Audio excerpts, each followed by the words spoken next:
All right. Hey, Mari. Hi, how's it going? Before we get too far, sometimes I forget and I end up doing this in the middle of the show. Can you introduce yourself, your name, what you do, what you like to do for adventure? For adventure. So my name is Maari Casey. I am the founder, CEO of Uncompany. And Uncompany is, we kind of describe it as like a hybrid between an agency of freelancers and a freelance collective and like all those things in between. And so I've been doing that since 2015. And before that, I was freelancing since 2010-ish, more or less.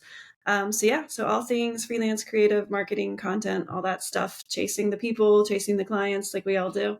For adventure, well, I'm getting ready to go to Portugal for a couple of weeks, which will be like the longest vacation I've ever taken with my family. Cool.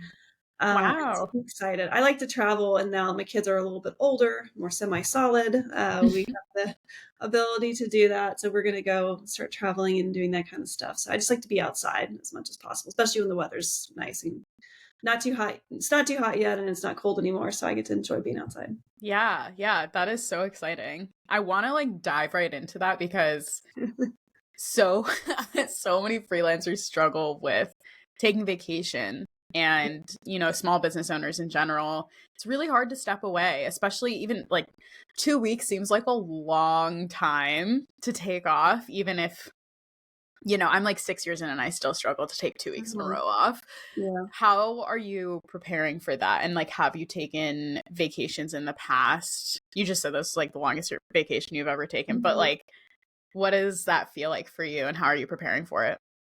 Yeah, it's well, I think it's also just hard to, especially if you're US based, like our mentality around vacation and time off is just not Yeah. necessarily the healthiest. So a lot of times we come out of full-time jobs and still have that mentality. We're like, I only get 2 weeks off. And you're like, wait a second, I can take as much time as I want off, actually.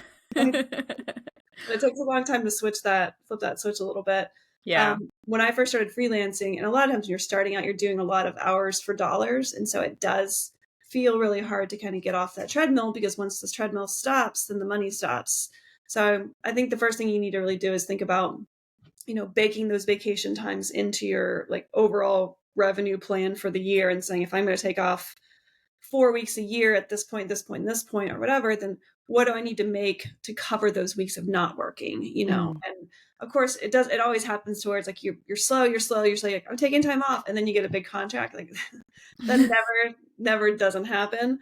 Yeah. So just know you need to like book it and get it and then plan around it. That's, I think, even with this trip, we started planning it last year and I was like, we're just gonna like let the universe conspire to make this happen, and just let it happen, And so it's for me now. I have this team of people, and I have freelancers, and I have full timers who are helping to backfill me. And it's funny, like when I go away, I feel like they get so much stronger because I'm kind of out of their way. Yeah. It's also just trusting that people will backfill for you. I think for freelancers, when you're sometimes you feel like the client really relies on you and you don't want to leave them hanging, just let them Mhm. know. Just be like, hey, I'm going to be out in May or in June. Give them a heads up so that they can replace you, or even better, like say, I'm going to be out in June. Here's somebody who can backfill me. I can brief them on the project so they can fill in, and that's Yeah. like super, super helpful for them. So there's definitely ways to make it happen and easier, so it's not a panic as much. Yeah, for sure. I've really been leaning into planning ahead this year. In the past, I never planned ahead, and then I only took vacation when I was like burnt out to Right. recover from the burnout. So now I always point this out in my video episodes. There's like this big calendar behind me on the wall. The big ass calendar has Mhm. every day of the year on one piece of poster board. And that's really helped me be able to like look when you can see the whole year. It's just so much easier to be like, oh my gosh, if all my vacation is the green sticky notes. Uh-huh. If all I took was like that end of the year Christmas vacation because I have to take it because I'm traveling, then I have to wait all the way till that when you get the calendar in January and you're like, I have to wait all the way till then to have vacation. Like then you feel something. You're like, oh, okay, I'll plan ahead. And it's so much easier that way. And there are ways you can tackle it, like you said. I think you could also, if you like really want the money and you really don't want to work with someone else or subcontract or have to Mhm. refer or worry about losing the client, you can always work ahead a little bit. If it's only 2 weeks and you do a blog post a week or 2 blog posts a week for the client, you could always work ahead. Or there's also the scenario of like you said, we always get those big contracts right when you like can't handle, like you wish for a big contract, and then as soon as you don't have the capacity for it, it shows up on your doorstep. And those are the times when I'm like, don't forget that it's your business. It's not an emergency. Nothing's ever really an emergency. Sometimes there will be rush projects because someone waited too long to like write the ads for Halloween or whatever. But that doesn't mean you have to take those. You can also upcharge for the rush. But with vacation, if you get that big contract right before you're going to leave, you can always be like, I'm going on vacation. I'll be back on this day. This is when I can start it. Would you mind waiting a week? They're probably going to say that they'll wait. It's not an emergency. It's funny. It's like we forget to even ask those kind of questions. Like, can this wait a week, or can this wait 2 weeks, or, you know, something like that. And 9 times out of 10, they'll say, sure, you know, unless it's like a pending thing. And if they don't, then I think we also, as freelancers, you know, we think that if we say no to this, and there's never going to be something that's going to come back. It always does. There's always going to be there's always going to be other work. There's always going to be other things that are going to happen. So I think you just have to prioritize that.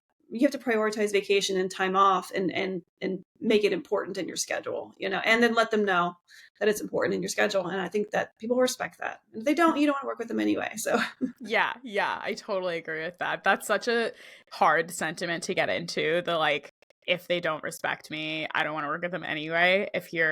When you're starting out, you're so desperate for anything, and it's like, I don't even care if they respect me anymore, just like give me some work.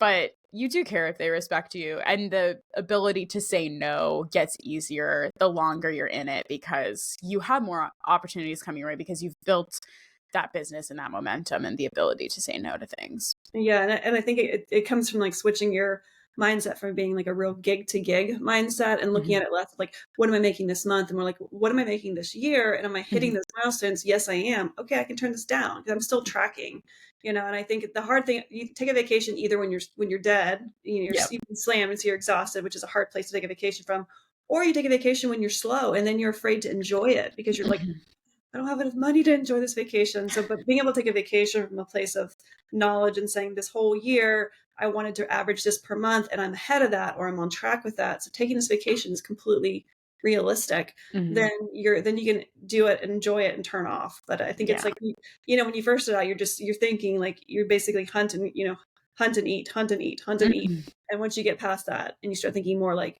quarterly or even annually, then it's like it alleviates that stress as much. So as soon as you can get past that point, it's helpful. Yeah, it's so different. Well, we'll talk about how we can build to that point in a second. But before we get too far, I would love to give the listeners some background on who you are and how you know all these things. So they're not just listening to our advice and our chit chat. How did you get started with freelancing, and how did that end up turning into what Uncompany is now? So I started out as an art director in advertising. So I worked in that industry for several years, and it was super great. It's a fun industry. It's an industry that'll like you can work as much as you want. They will let you work all the time. And so I was gladly accepting that. And I was working a lot, and I got into, I think it was like year 6 at the agency. And I just started to burn out in general. And then I had like a 6-month period of my life that I call the epic unraveling. You know, there's this great quote by, I think it's Mike Tyson, that says like, everything seems great until you get punched in the face. And that was a period of my life when like real hard stuff started happening. So, you know, I was working all the time, and I was gone for months on shoots. But then like my mom got sick. And then I and my then fiance, now husband, got hit by a van as pedestrians. So got in a car accident. Car. This happened like right before we were going to get married. And then we had a relative pass away. What else happened? Just all kinds of things. And I'm still trying to cling to work in a way that was unhealthy. You know, I'm like crutching across the sand in Florida on a shoot because I have a boot on my leg because I just got hit by a van last week, concussion, still bruises on my face. And I was just like, what am I doing? Oh my God. Yeah, not everybody needs that level of like, wake up. I wouldn't recommend it. me, that's what it took. Because for me, I held so tightly onto work as like what I did, or, that was my identity. Yeah. And so when all of that was really shifted, I couldn't do it all. I couldn't do work at that level and at that pace, and also take care of family members and, get married and, all of that life stuff that happened, health things. And so traditional working just wasn't working anymore. And I Yeah. was like, I have to find another way to do this. And so that's when I was really looking at freelance. And so I kind of made that transition in 2009 and never looked back. Of course, it was terrifying because I'm walking away from a job that's like super cool and you can wear blue jeans to work. And my dad was like, "You're crazy. You have a 401k and you're like all these cool things." And I was just like, I can't take deep breaths at night, and I'm having panic attacks. And so when I made that transition, I had transitioned out of that job and I started doing freelance jobs before I left. Transitioned out of that job into a contract, which really got me set up for 3 months. Mm. And I got to the point where I'm like, I know that the decision is if I don't make, it's like you kind of come to this point where you're like, well, I have to leave. And if I never get any jobs for the next 6 months, nobody wants to work with me. I have to like live in a van down by the river. Choice what I want to make, and would I go and work at Starbucks or find another job to make this transition? And I was to the place where I was like, yeah, I need to make this transition. Yeah. And so I made that jump, and it was terrifying. And the first couple of years were a lot of like, hunt and kill and eat. But it was 100% the right decision. And I was just like, I had this eye-opening moment where it's like, I've seen the light. I can do the work I love with clients that respect me, and I can like get my hair cut in the middle of the day and like get groceries before 10 o'clock and see my family and remember birthdays. And it was just this huge thing where I was like, I got to tell people that this is a thing that they can You do. can have a life and You work. can have a life and work. It's just like, what? How would you like compare the stresses of, because your former job sounds pretty stressful. Would you say you were a workaholic? Yeah, definitely. Would you say you're still a little bit of a workaholic? I definitely still have a tendency. How would you describe like the difference in stress between that like fast pace, as they describe it, job where like they love workaholics and they'll just feed you that addiction, and then the stress of like freelancing and that transition of quitting? Yeah. It's like night and day. I think it's the stress is still there. And now that I have like employees and, freelancers relying on me, it's a different kind of stress, but I'm in control of it in a way, and I think, especially where I was in my 20s at that point, it's like my identity was really tied into a lot of things that I couldn't control, getting awards, getting recognized, blah, blah, blah, all that stuff, their schedule, their pay raises, all that stuff. And then now, as a freelancer, and then now as a business owner, those are all largely in my control. And the things that I can't control, that I'm much more mature 20 years later about being like, I got to let go of that. I can't figure out what's going to happen. COVID, I mean, geez, I had no control over that, unfortunately. So I think it's like I've gotten better about that, but I still have to watch myself and be like, you know what?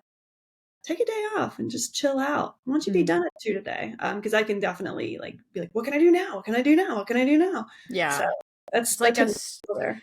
Still stressful, but you have more control over the stress, and also you have way more benefits. Yeah.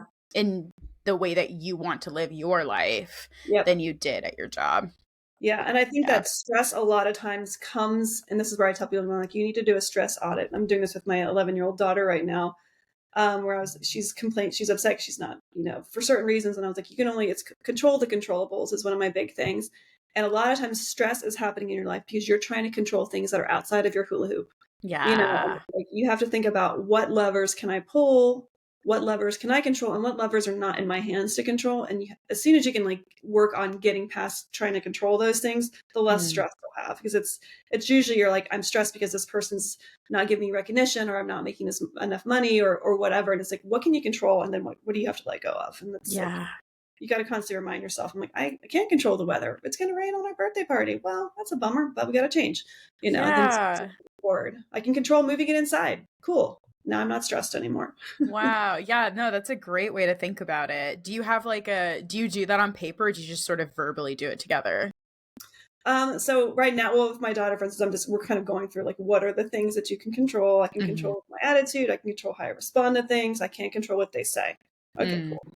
And sometimes it's like, it's easier said than done to be like, I don't want, it's not going to bother me, because it's still going to bother you. But it's, it's like there's only so much that you can choose to be upset about what a client said or did, or the fact that they ghosted you on a proposal for as long as you want. But I tell her, I'm like, stomp your feet around as long as you want, and then move on and use that energy to say, well, they ghost me, I'm going to go get another client that's not going to ghost me, or I'm going Yeah. to, something like that. So it's just how Yeah. you redirect your energy. Yeah, for I don't sure. have a lot of energy anymore because I'm like almost 45. So And very you have still. kids and a business. Like, yeah, it's a lot. So you were what, 6 years into freelancing when you started on company, 5 or 6 years? Yep, yep, exactly. And it was an idea I had kind of early on, and it came out of like a couple group of other freelancers in this area, and we were just like sitting around complaining one day over coffee, like, oh, it's no fair. Like all these big companies get these really cool like corporate holiday parties where they come and it's all paid, and there's bands and it's debauchery. And I was like, and we were like, we want to do, like, we could do that. Like we could have a freelancer holiday party. And so we kind of threw it together. And these ladies are still in my life and they're still amazing. We threw it together in like 2 or 3 weeks, like right before the holidays, which is a crazy time to try to plan anything. And it was called the Uncompany Holiday Party. And we had all these donations, and we ended up having like 250 people show up, just like from Wow. all points. And it was this massively positive environment. And I'd always thought, I'm like, wow, this group needs to be organized. And then when we had that event, I was like, this is confirmation that this is an audience that needs to be organized and has great connectivity and really good people. And so that, like, I waited about a year because I was like pregnant with my second child, and I was like, I'm gonna wait a year. And then I was like, all right, I'm gonna figure out what this needs to be. And so the intention of starting it originally was connecting freelancers and helping them to build a business and find community education and work. And then it kind of grew from there. Yeah, yeah, that's such a great way to start, especially when it's coming from a place of need. It's like, you have product market fit because it's such a like, And I was the people market, are like, asking. I want this. Yeah, exactly, exactly. That's how I started Pop Club, same way. I was like doing one-on-one coaching and I had so many people asking me all these questions. And then I just got to a point where I was like doing like co-working online and stuff because it was COVID, Mm, really. COVID happened like right after I started coaching. And I was just like doing these virtual co-working sessions and stuff and sort of making friends in there and making friends through LinkedIn and Instagram. And I was like having so much more success and getting referrals and having so much more fun when other freelancers yeah. became my friends. And I was like, I have all these one-on-one coaching clients. Why don't I just put them all in a Slack and see what happens? And then I just started to realize there's more of a need for that than there is for one-on-one coaching. I still do one-on-one coaching, but I can only coach like 3 to 5 people at once, right? But with Pop Club, that community is now up to like almost 40 people. And that's such a great place to be, where you have people who get it, people who also want to learn and grow and upskill and like run your business well and like Yeah. make these connections, and we refer each other. It's just so nice to have other freelancers in your corner. Mhm. Yes. I think it's especially coming out of COVID. I think that need for community has even grown, and we're starting to do some similar like groupings at Uncompany, because it's you never want to be the bottleneck for information. I'm like, I don't want to be like the prophet of freelance. My Mhm. husband calls me like the godfather of freelance. Like, I just want to connect the right people and be like, oh, you're at this stage of your business and here's the problems you're facing. Let me connect you to this person who's a few stages ahead of you, and they can share how they got through your problems. And I Mm. think that's so valuable, because it's real world experiences, and then you kind of connect on a similar level. So I think that's so valuable. Yeah, it's huge. And you guys have your Discord community. Mhm. Your Discord's open to the public, right? Yes, once you sign up as a free agent, which means you get access to like the resources and the store, as we're starting to build out education and downloads, then you get access to Discord. And that's like community is starting to build, and there's some job sharing in there and chatter, and we'll continue to add programming around that. But it's like the community side of freelancers needing to connect. Yeah. When I was starting out, it was like I was just a lonely little island. That I remember meeting somebody who'd been freelancing, had been independent for like 15 years, and it was like meeting Yoda. I was like, oh my Totally. gosh, it's possible. Like, You did it. Wow, that's how you do that. Yeah. A lot Cool. of the things that I've learned how to do in my freelance business and as a coach is from people who are just like a few years further ahead than me, or, Mhm. 3, 5, 10 years down the line. And it's so useful to be able to see that other people are doing what you want to do and are successful at it. There's just so many ways that you can build a business. Yeah. There's so many ways you can be a freelancer. There's so many ways you can get through all of these roadblocks that all of us face. So Mhm. being able to like actually talk to people and ask the question, not just get this like generalized advice from like a static course, is just so Right. meaningful. It's true. Well, and I think it's like, at least the people I've met, everyone's so transparent, and I always tell people, my niece just graduated college, and so she's in, and she's a creative, so she's entering that world. And I'm trying to I'm like, get out there and talk to people. And she's like, well, they're busy. And I was like, trust me, they will help you because they've been where you are, and I think a lot of times when you're like, I don't want to talk to this person, they're like big and fancy. And it's like, they were where you are. And, if most people will pay it forward and be like, let me tell you about what not to do. And I think that's it's valuable because there's definitely that rising tides mentality Mhm. amongst the freelance community. Yeah, I definitely see that too. And it's funny, we all, when we first start, I had a one-on-one coaching client reach out to me today actually and was like, can you give me a pep talk? Because every time I go to send a connection, I just think this person is too important for me to connect with, or I can't possibly pitch this person because they're going to be annoyed that I'm talking to them. And this mindset of like, I guess it's just fear, really. It's mostly just like fear of rejection and imposter syndrome. But at the end of the day, like you feel like you don't have any business reaching out to this person. Like you Right. won't have a business if you Yeah. don't reach out to this Yeah. person. And it's like you're becoming your own roadblock by thinking that, by trying to like put thoughts in their head. And you just have to get out of your own way because you just never know who's going to say yes. And you only need like one person to say yes. You could reach out to 100 people, and if 5 of those people responded, that's Mhm. all you need. And that's like such a small 5%. It's such a small percentage, and it seems Yes. ridiculous to think about it that way. But if you boil everything down to a numbers game instead of those thoughts that are in your head, it just feels so much easier to be successful. Mhm. Yeah. Absolutely. Absolutely. I always say, I'm like, you have to, and it's hard to do. It's hard to do when your business is you and you're your business, but as soon as you can take your person out of the middle of your business and approach it like, what's best for my business versus Mari? A lot of times what's best for Mari is not always what's best for the business. And I have to like pay attention to that, especially now. But I think when you're doing outreach, I'm doing that now. It's like you have to think about it. Like they're not saying no to Mari. They're not like, Mari, I'm not gonna email Right, right. her. They're saying like, no, not right now for the business. I don't have a need, or I'm busy, or I You always try can't to take it personally. can't take it personally, and put yourself in their shoes. They're busy. They're probably working 80 hours a week and with understaffed. And there's this funny like amnesia happens that when you switch from full-time to freelance or freelance to full-time, you forget what the other person's experiencing. Mm, When you're a freelancer and you're emailing and trying to get leads, or someone's ghosting you, you're just like, what a jerk. Like I emailed them yesterday, not back to me, and they hate me. And you just go through this whole line what of does things. that mean about me? Right. What did I Yeah. do?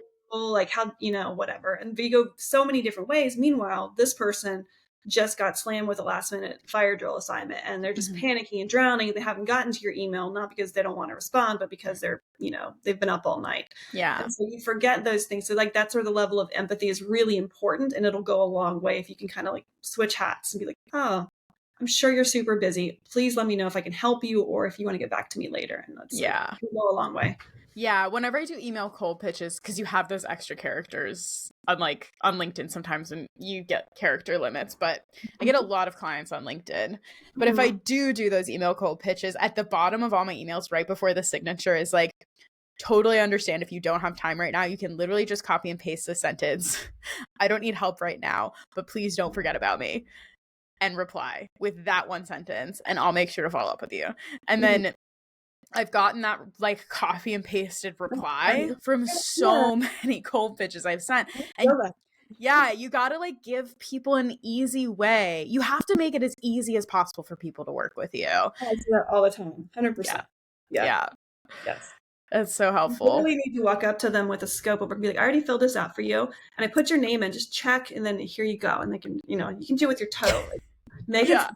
we do. We put so many barriers to our own services a lot of times that it's like, you're asking a lot. So just remember. And you don't always realize it. It's helpful to like go through your own processes too. Like I go through my own onboarding process as a test client to test it out. And then also like people give me feedback all the time. I have this one member in Pop Club, Michelle, who like basically from the moment she joined was emailing me everything that she was like, this is friction, this is friction, this is friction. And I was just like, can I pay you? Like, this is so helpful. Yeah, totally. Because your brain isn't always going to work the way your client's brain would work either. But it's always helpful to have like, when you send them a contract, just make it so they have to sign it. Don't make them fill out their name and all these other things. Just sign and date. Or when you send them like your pricing guide, I always put like best value so they know like what's the biggest bang for their buck. And that's almost always the one they choose. So it's also an easy tool to be like, well, I want them to choose this one anyway. We'll put best value, you know? When I talk to freelancers too, especially advertising creatives who are coming out of the ad industry into freelancing, usually we're talking about websites and we're doing website reviews. And I was like, your website is beautiful pictures, which is great, but you're only selling yourself to other advertising full-time jobs. Because if I'm a small business and I look at you and you've done this amazing work for Nike, I think that's awesome, but there's just no way. I don't need you to do a TV shoot with Beyonce. Like, I just need you to like do my menus or something like that. And so I was like, you have to really think about your website as a transactional tool, you know, and a lot of times for creatives, that is a turnoff. But I'm like, it is, think about it like a restaurant. Like if you walk into a restaurant, there's no signs on the door that tells you what you're eating. You walk in, it's just a menu of pretty pictures with no prices. Like you don't know what they're serving, you know, and then you come to the waiter and the waiter's like, how can I, you know, what can I do? And the waiter just says, well, why don't you fill out this form and tell me how you feel about food? And then I'll tell you, you know, just,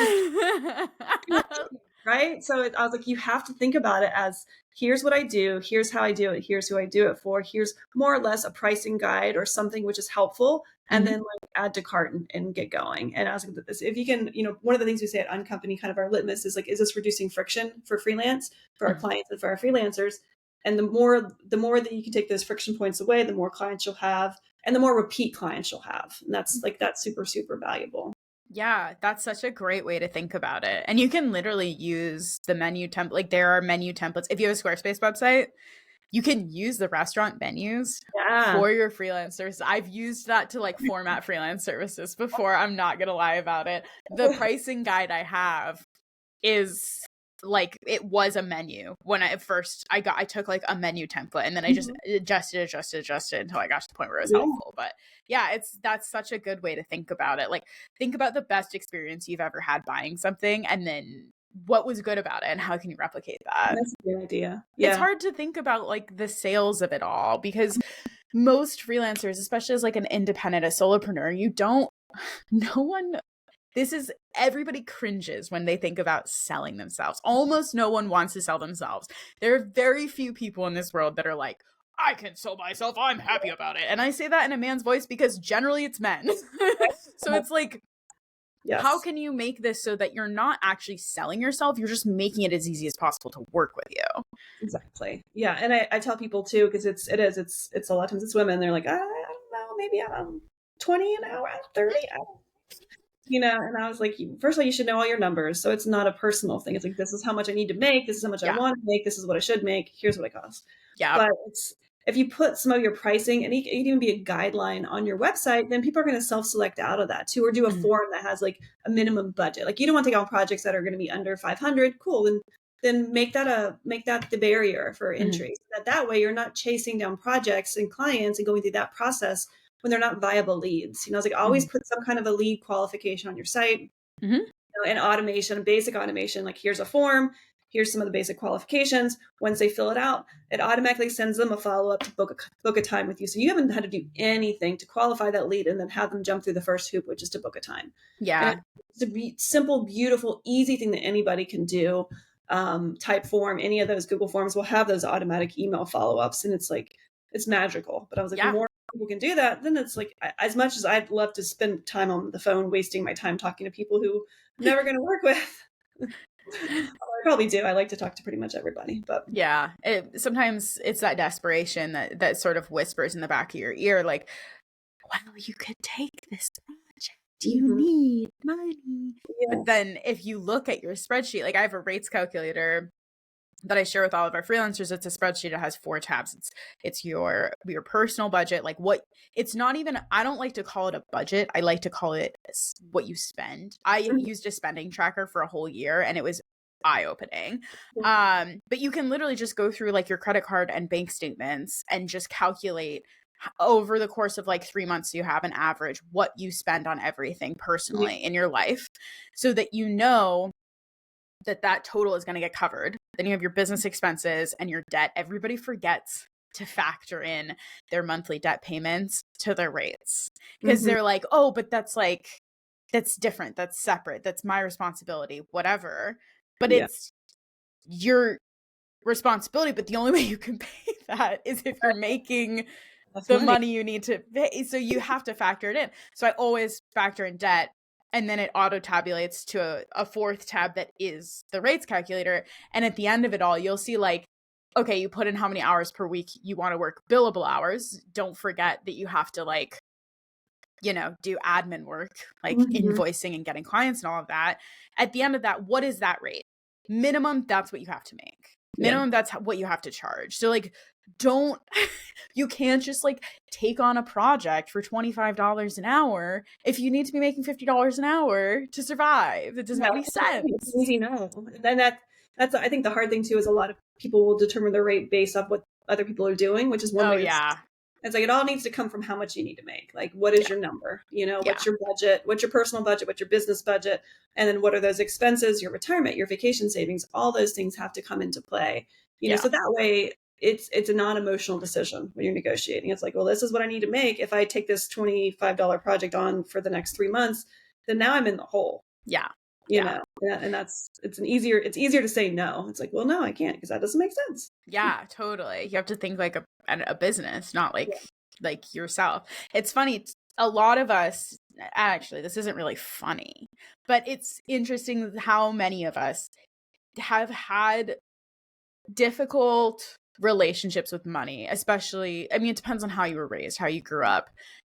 Most of the time, that's where your initial experiences with money come from. And I say this all the time, I never expected to have to deal with my money mindset this much, or that it would be this hard. Every single month, I am like doing something to get on top of my money mindset and improve it. And I have a workbook. I actually do this workbook every year, the one that's in my shop. It's free because it helps to revisit these stories that you tell yourself and also to see how they evolve. You can compare it to like last year's workbook and you're like, oh, maybe I am improving. Yeah. But thinking like a business is a practice. It's a skill that you learn how to have. You can't just like, don't beat yourself up if you don't have it yet, because you can start a business anytime in any way, but don't expect yourself to like automatically know how to think like a business if you've no experience doing that. Like your money mindset is going to need work no matter where you come from. Even people who came from families that like saved a lot and invested and taught their kids about credit, taught their kids how to balance their checkbook. Those people are still going to struggle with like, charging enough hourly or doing the profit first method or any of these other ways of managing money. Yeah.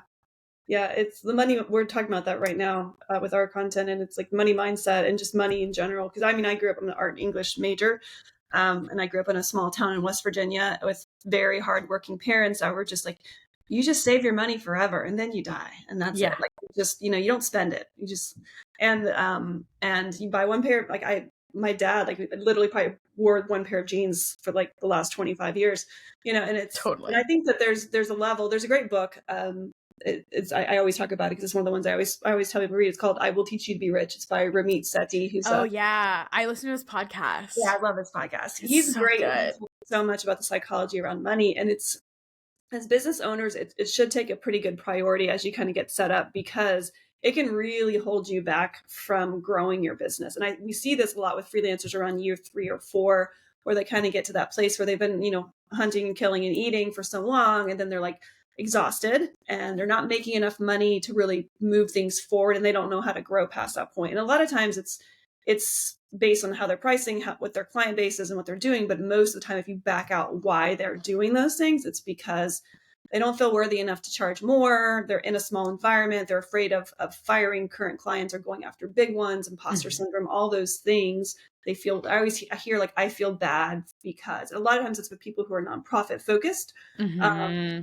I always say, I'm like, well, you could feel bad and then not have a business in 5 years because you don't want to charge people. So now you can't go save the penguins because your business is closed. Yeah. So it's like, it's like trying to remove the emotion from money and then also understanding what limiting beliefs you're putting in your mind. Cause I still have them too. I'm still like, Totally. people who have money are bad people. I grew up in a church environment. Yeah. It's like, the people are rich, they're terrible people. And I'm like, there's good people and bad people on both sides, and but you I kind of can't earn money if I don't work hard for it. right. Yes. It Yeah. should be equal. And I should have to do it all the time, and then the other side of it is like, I should just give it away freely to everybody and leave none for myself and my family. And so I think it's like, you have to understand those things and then know that you're going to need to keep reminding yourself because they just kind of creep back in again. And it's Totally. like, Especially the more time you spend with your family, the more you go home, the more those creep back in. You sort of go revert a little bit. So like every time I come back from hanging out with my family, I love my family, don't get me wrong. But every time I come home from hanging out with them, I see those things creeping in, or I'll like feel a little bit guilty for like charging someone a late fee after I've hung out with my family. And I'm like, they didn't pay their invoice and it's been 3 months. Like, I need money. Like, what? Why wouldn't I charge them a late fee? It's so wild. Yeah. So I want to talk to you a little bit about, I think for a lot of freelancers, that next step of growing your business and scaling, it might look like starting to mentor or coach or creating a course. Like one of my Pop Club members, Polly, created an SEO blogging course. So that's really cool. It doesn't necessarily have to be about the business of freelancing. It can be about doing the type of service you offer. Or there's also the aspect of like starting an agency potentially, or starting a fact-checking agency, or starting, starting to subcontract so you can take on more. It doesn't necessarily have to be a full-on agency with a partner and all these things. It can be lean, but you chose to create this sort of umbrella where you are kind of like a freelance staffing agency and you do education. How did that really start? When did you start evolving that into like hiring full-time staff and like creating the education you have now? Like, it's been almost 10 years, yeah, we're right? we're 9 right now. Yeah. Yeah, it's funny because it's like I never intended on being like, I never wanted to be like a recruiter or anything like that. And but it happened really kind of organically. Sounds similar to you, whereas like people, as I started freelancing and talking about it, people would come to me and like we'd get coffee, or like somebody would be laying off, people in their team, and they would send me the list and I would help them. And it was, I had like 1,000,000 coffees, and I enjoyed that aspect of helping people kind of connect. And then the organization part started really because I wanted to create something that was like, let's just get together and have a good time and share resources. I wanted a place, what I call like a soft place for people to land, because it is isolating when you first transition out or when you start a business. And so for me, especially in that point, it was very isolated, and a lot of the information was very decentralized. It's grown now where there's more information, but I wanted to create that first. And it was funny, like after I left the agency and I was doing all the freelance work, I was working on the client side a lot. And I saw so many of the clients really struggling to connect to this resource, which now of course is over half of the workforce is independent. I think even at that point, they saw the value in working with freelancers. But for some of these companies, the process to find and work with, individual business owners is like, impossible. Yeah. It's like algebra. So I saw them struggle, and they're like, well, I want an amazing SEO copywriter. We don't have anyone on staff. I know somebody, but I can't connect the dots because I have to go through procurement, and they have to wait 90 days to get paid, and they don't want to do that. And I have to have, they have to have insurance requirements to meet procurement, all that stuff. And I was like, wow, that really sucks that there's so many friction points. Like, they want the work, they need them to do the work, but it can't happen. And I was like, that's a broken model. And I knew at that point too, that I love to like fix, and I'm a puzzle person. And I was like, I want to figure out how to reduce these friction points on the client side. But then as a freelancer, I also experienced the things I didn't like working with staffing companies, like the lack of transparency, the like, hey, we know your rate's blank, but we're going to take half of it. Yeah. And not being able to talk directly to the client. And then the race to the bottom, feeding frenzy mentality of job boards, Content mills, all of that stuff. And I was like, I don't want to build that. And I want to fix this. Like, let's go directly at all these things that aren't working and slowly build something better around that. And so I knew when we started doing it, like, since we're bootstrapped, we have no investment, we needed to focus on the job side first to get some kind of revenue coming through. And so that's really started focusing first, was like, let's find the clients that understand this. What do we need to do? Like, okay, this is how you have to work with procurement. How can we make it easier for you, client, to work with us in the freelancers? And then, like, let's just get out of the middle. Like, let's step out of the middle and connect it, make it happen. And so we did that for a while. And then more problems came up. We're like, wow, now we have 1,000 jobs coming in that are all like $500 jobs and last for 4 hours, and we're having paperwork attack us from every single angle. And I'm like, I never wanted to build a business that couldn't scale. We can do $1 million of business with one person. And so the problem with agencies is the more people that the more accounts they have, the more headcount they have. And so I wanted to build a business that could be flexible and didn't have a high cost from a business perspective, because I was like, we're going to hit ups and downs. We're project based. Some clients are here 1 year and some year they're not. We saw that with COVID. I needed to build a massive amount of flexibility and margin in the business so that if something happened, we wouldn't have to feel, the freelancers wouldn't feel, the rates wouldn't get cut, and we could flex. And so for us, we build our on deck service, which is really building out these talent pools. And once they're set up and they're active, we're really out of the middle. And there's no ongoing contracts. And it's like, this is your team and you're working with them and we're just tracking and billing time. And so for us, figuring out ways in our own business to reduce friction so that we could be really scalable was like so essential to our survival. And that's been really huge. So it's like learning and looking at all these things like, oh, now we're in a pandemic. Like, what are we going to adjust today? I love how agile your business is. And I always love talking to you about Uncompany, because you're always like, oh, we're working on this and we're optimizing this. And we heard this person's feedback and we heard the freelancers' feedback and we heard the client's feedback. And you're always sort of adjusting, but not in a way that's like, you're not like Facebook adjusting. You know how Facebook, like every time you log in, there's a new feature and some button's been moved and you're like, why is this the worst? It's like overwhelming.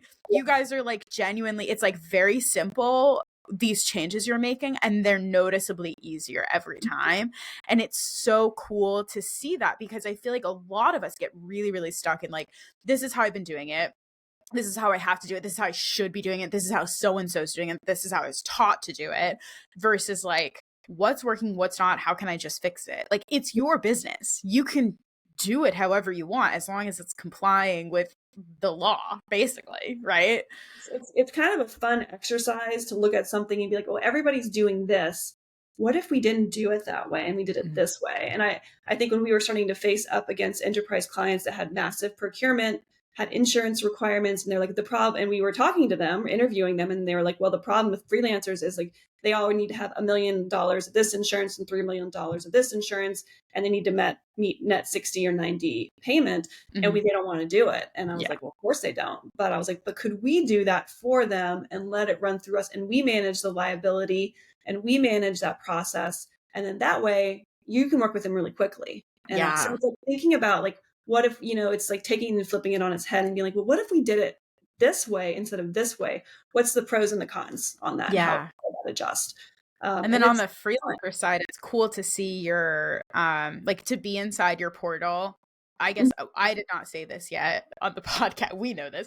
I have worked with I am currently working with Uncompany with multiple of their clients. So I'm sort of in your freelancer pipeline. And so signing up for your database to be a free agent with Uncompany, so easy. And then you just keep sort of like funneling me these gigs, and it's awesome because it's not like working with an agency where you sort of get stuck with like whatever their rates are and whatever their chosen deadlines are, and doing all of these like processes and like supervised tests when you join and all of these things. It's like, no, actually, here's a project. You seem qualified for it. Would you want to do it? Here's some briefs. They're very detailed briefs. I send you an estimate. You're like, send it to the client, get approval. Great. It's in your portal. You accept it in the portal. And then you just bill through the portal and you talk to the client. And there's always a Monday board to manage it. And it's so easy. And it's very similar to like how you work with clients when you get them yourself. Mhm. So it's sort of on both ends. It's been made easier, and it's really nice because I've worked with agencies before.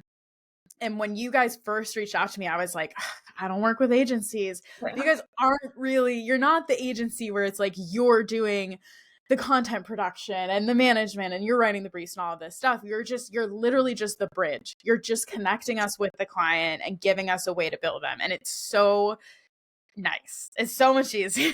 Okay.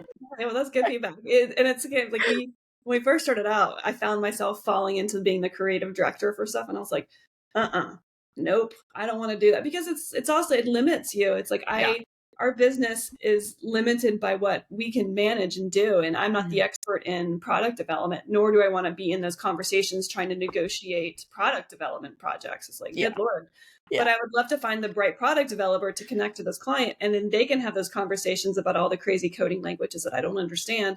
And, we've all worked with agencies, where they're in pitches and they're pitching services that they don't have under their roof. And trying to talk about it. And it's like, I've been in those conversations, and I've had those conversations, and I'm like, everyone knows that I have no idea what I'm talking about right now.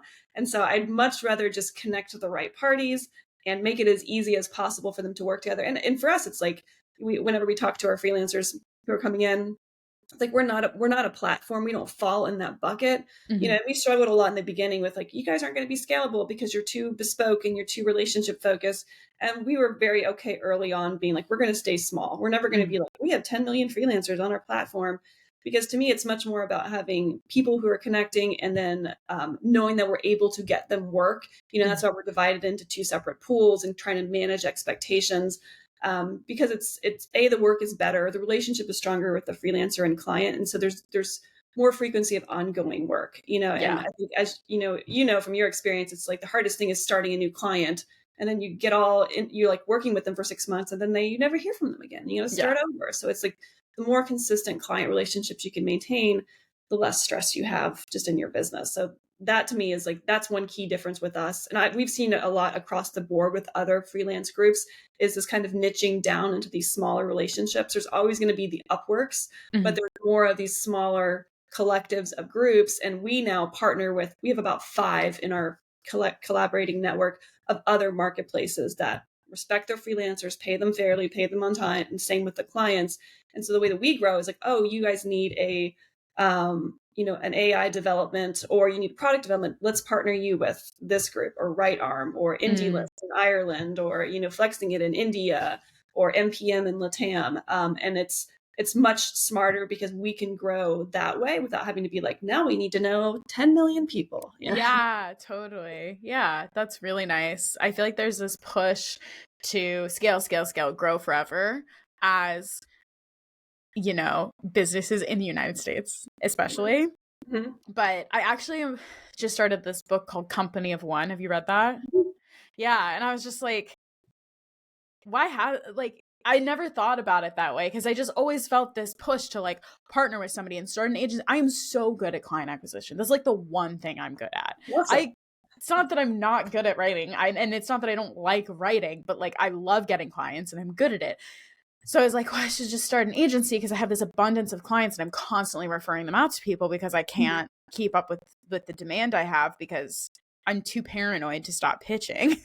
But then I'm just like, I don't want a business partner. I don't want to be responsible for other people. I don't want to do strategy all day. Like, it's just not my jam. I'm not going to do these things.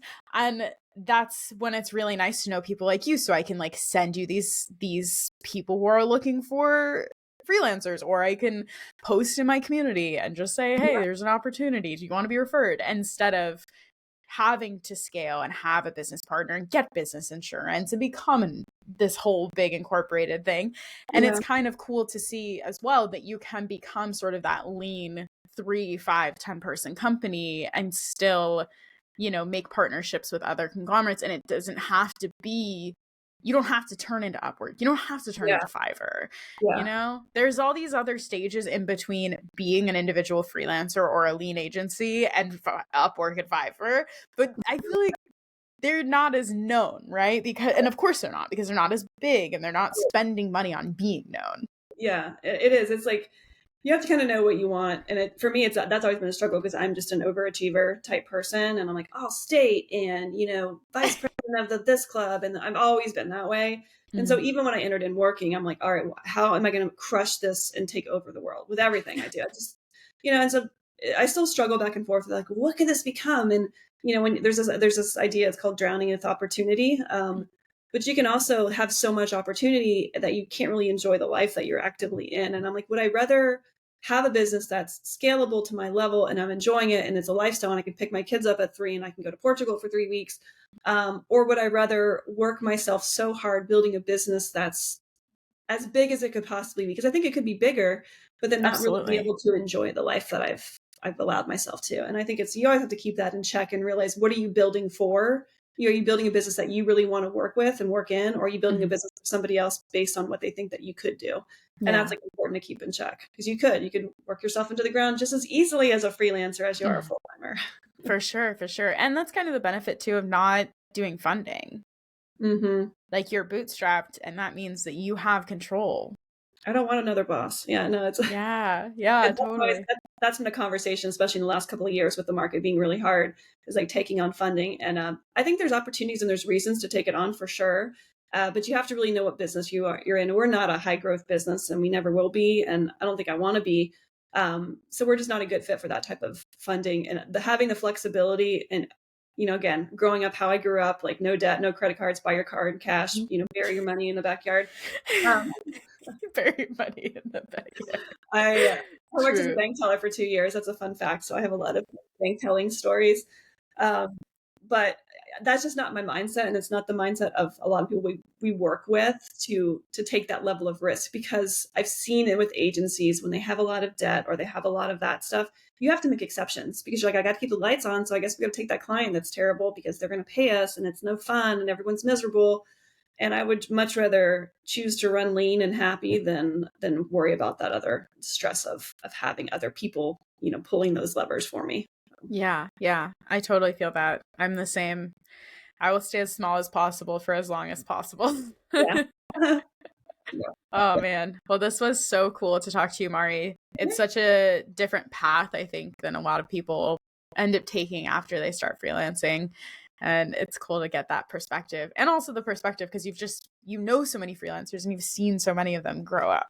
I know. And it's pretty awesome. And we have a lot of people who are in our network, and you'll probably be one of them, who they start freelancing with us and then they grow their business and eventually come back to us and they're both a freelancer and a client, and it's that flywheel and I tell them, like, yeah, you come in, you need more people. We can build you a team just like we're putting you on a team. Yeah. It's like everyone can build a model like Uncompany in their own networks. And I think we're going to see this network almost as a way to monetize a business or grow revenue as people start to realize the power of the networks they've built, because that's a huge currency that I think a lot of freelancers have, and they usually have really strong relationships. So I think I would encourage people to look at that as another way to grow their services. Is like, how can I leverage the network that I have? Yeah, totally. When I first started freelancing, someone told me to charge referral fees if I'm referring. And I was like, are you crazy? Also, how much would I even charge for that? Yep. And that seems kind of rude.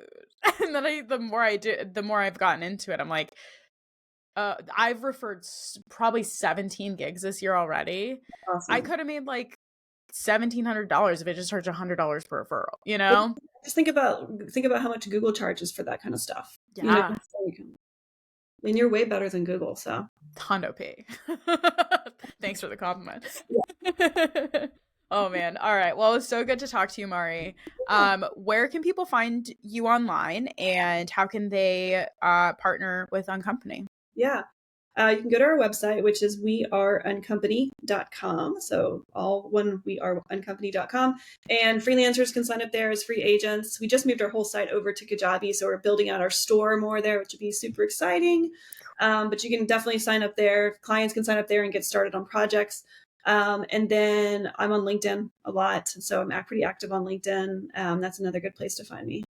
Awesome. Thanks for coming on the show, Maari. Yeah, thanks for having me.